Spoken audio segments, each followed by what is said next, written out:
एक सुंदर घटना हुई। जब शिव और पार्वती का विवाह होना था, सभी देवता और दिव्य प्राणी, सभी असुर, दानव, विकृत जीव सभी आए। तो उन्होंने पूछा, कृपया अपने पूर्वजों के बारे में बताइए। शिव बस नीचे देखते हुए चुपचाप बैठे रहे। फिर उन्होंने पूछा, यह क्या बकवास है, क्योंकि बिना उस व्यक्ति के पूर्वजों को जाने आप लड़की को उसे नहीं सौंप सकते। नारद, जो वहीं मौजूद थे, उन्होंने बस अपनी वीणा उठा ली। ये तार वाला वाद्य यंत्र होता है, और वो एक ही सुर बजाने लगे। शिव और पार्वती का विवाह होना था। तब एक बहुत बड़ा उत्सव मनाया गया। सभी देवता और दिव्य प्राणी, सभी असुर, दानव, विकृत जीव सभी आए। आमतौर पर ज्यादातर शादियों में या सभी शादियों में अगर ये लोग आएंगे तो वो नहीं आएंगे, अगर वो लोग आएंगे तो ये नहीं आएंगे। लेकिन शिव की शादी में हर कोई वहां था, क्योंकि वो पशुपति हैं, सभी पशुओं के स्वामी।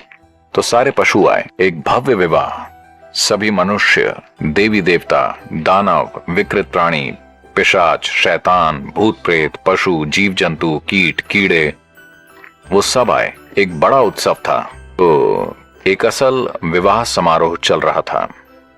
जब वो लड़की को वर को सौंपते हैं तो वो आपके पूर्वजों, आपकी नस्ल, आपके माता पिता, आपकी वंशावली, आपके गोत्र और आपके नक्षत्र के बारे में पूछते हैं।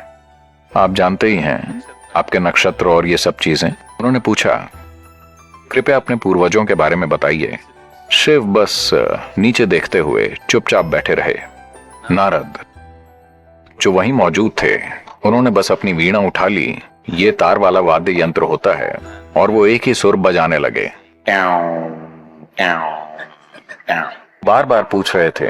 वो जल्दी में थे, क्योंकि शादी संपन्न करने के लिए उनका एक शुभ मुहूर्त था। वो उनके पूर्वजों के बारे में पूछ रहे थे, और ये आदमी चुपचाप बैठा था, और वो आदमी बस ऐसे तार को छेड़े जा रहा था। फिर उन्होंने पूछा, ये क्या बकवास है, क्योंकि बिना उस व्यक्ति के पूर्वजों को जाने आप लड़की को उसे नहीं सौंप सकते।